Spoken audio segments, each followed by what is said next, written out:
Hello students and welcome to class.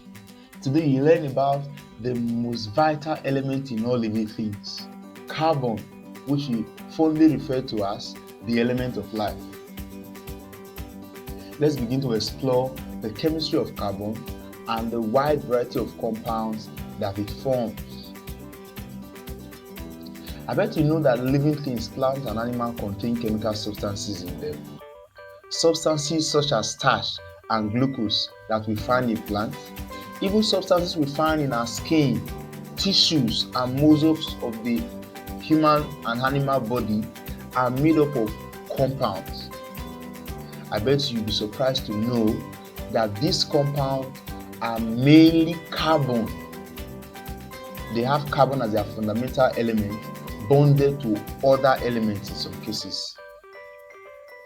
Is it just in living things that we have?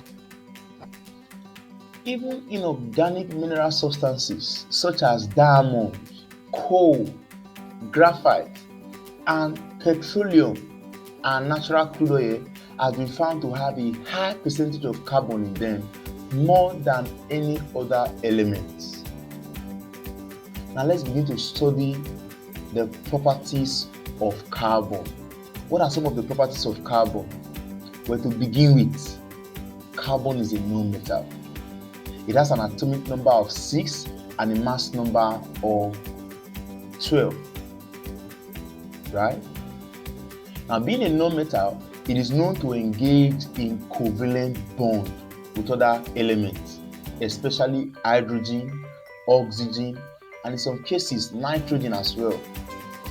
Carbon is known to exist in two oxidative states of +2, as you have in carbon 2 oxide, or +4, as you have in carbon 4 oxide. What are the other properties of carbon?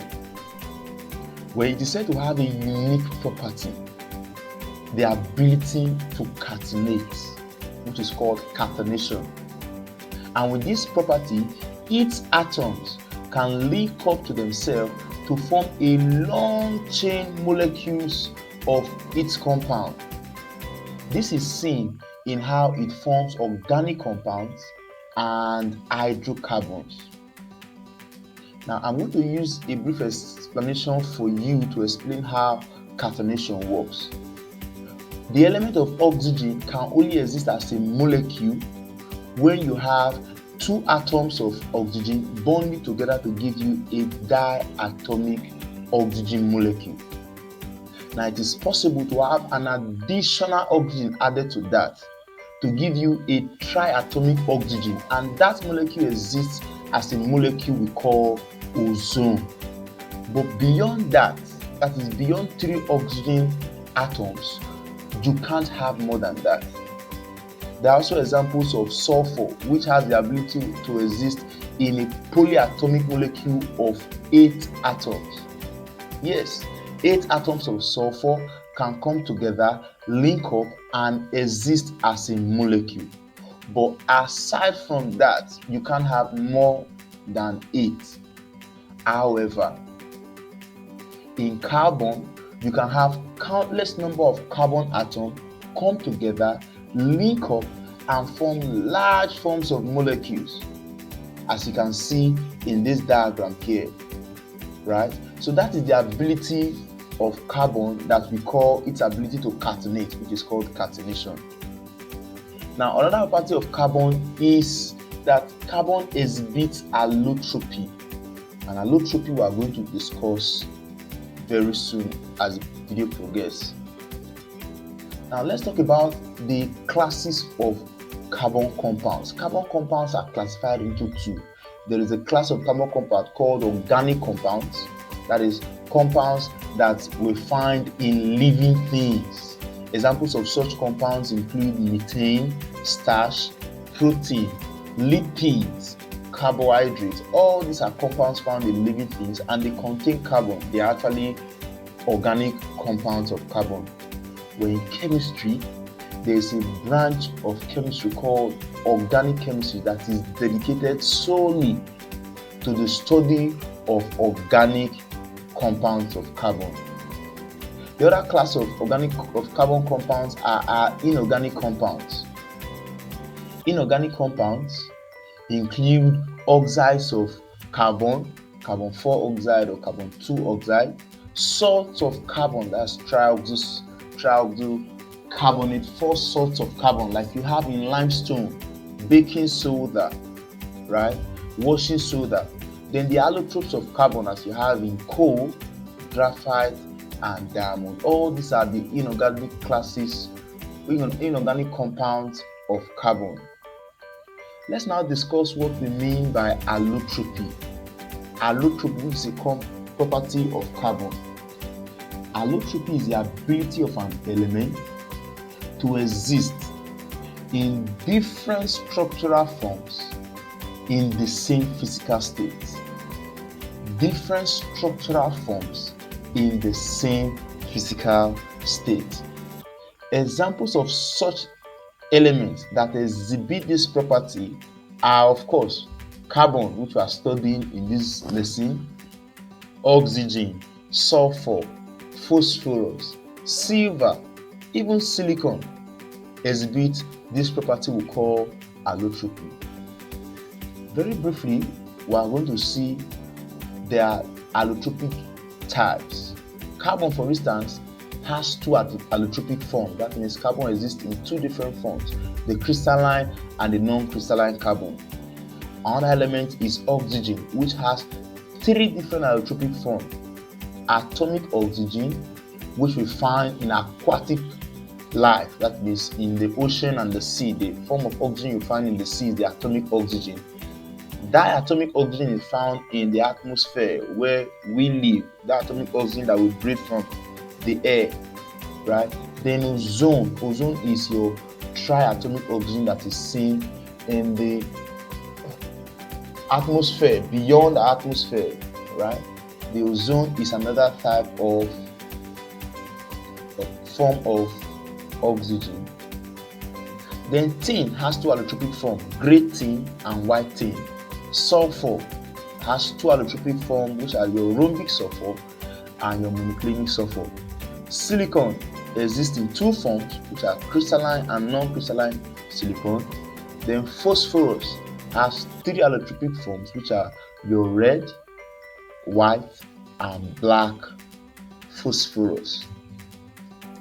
Now let's discuss the allotropes of carbon. Allotropes of carbon, like we said, are two, the crystalline and the non-crystalline carbon.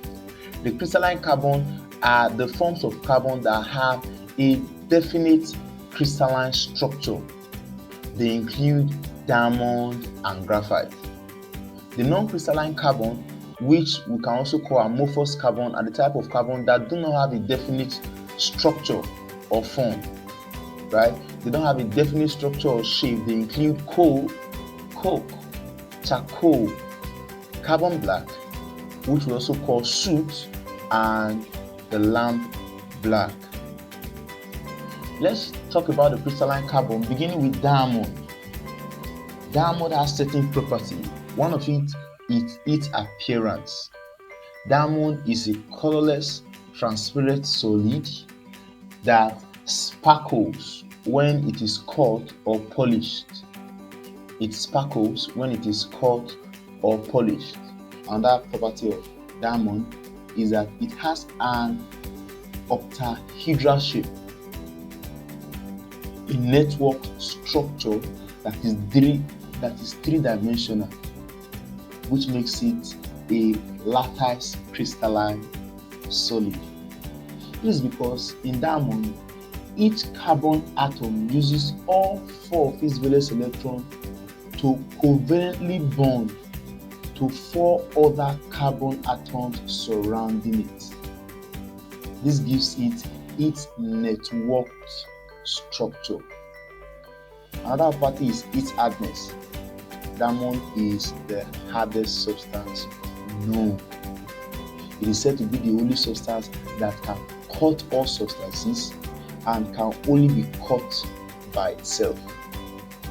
Diamond is a non-conductor of electricity when we talk about its property of conductivity, and it is chemically unreactive and inert. That means it does not undergo chemical reaction.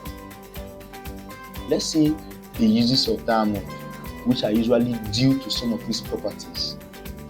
Well, diamond is used in making glass cutters and drills for boring rocks. So it is used in making tools that cut glasses and bore rocks. Now, this is due to its property of being the hardest substance known. Diamond is also used in making expensive pieces of jewelry due to its shining appearance when it is cut or polished, like we saw in its appearance when we started discussing about the properties of diamond. Now, graphite, on the other hand, is the allotropic, is the other crystalline form of carbon. It is a black solid. It is opaque, and that is to mean that it will not allow light to pass through it. This is unlike diamond that allows light to pass through it and shines or sparkles. Graphite, however, shines with a metallic luster. As when you see it from afar, it has this property of shining like metals do. Right? Now, in its shape and structure, it is hexagonal in shape, with 6 carbon atoms covalently bonded in a 2-dimensional layer plane that links up with each other. That means the layers in graphite link up with each other with weak van der Waals forces to form a parallel planar structure. That is to mean that graphite has a parallel planar structure made up of different layers. Now, in this structure, you find that each carbon atom is bonded to 3 other carbon atoms in a layer. And in this bond, you have that 3 out of its 4 valence electrons are used in a covalent group, while the 4th one is delocalized and free to move about. Please take note that the layers are held together by weak van der Waals forces, and that the 4th electron in each plane is delocalized. That means they move freely. Another property of graphite is that it's a very soft substance, and the reason why it is soft is because the layers in that planar structure are free to slide over each other. Now, in its conductivity and reactivity, it is a good conductor of electricity, and it is chemically reactive. When it is attacked by some reagent, it will react due to the fact that it has a free delocalized electron that is unused in its structure. Now, let's talk about the uses of graphite. Well, graphite finds a lot of uses. First of all, it is used as a dry lubricant because it is soft. And you can remember that each layer slides over each other. That is one of the reasons why it is used as a lubricant. It is also preferred over oil because, unlike oil, it is dry. And you find that oil is usually sticky when you use it as a lubricant. Secondly, graphite can be used as an electrode. Electrodes are like metallic conductors that are used in dry cells, and it is a good conductor of electricity, which is the property that makes it used as an electrode. Well, it is used as lead in pencils. Well, what you call lead in the pencils you use is not actually lead, the element lead on your periodic table. It's actually a mixture of graphite with coal. It is called lead and used in what we call lead pencils. Lastly, graphite is used as a black pigment in paint. Remember, it is a black opaque solid, so it is used as a black pigment in paints. Lastly, I want to tell you that it is possible to artificially make graphite, that is to synthesize graphite industrially. Artificial graphite can be made industrially by heating coal.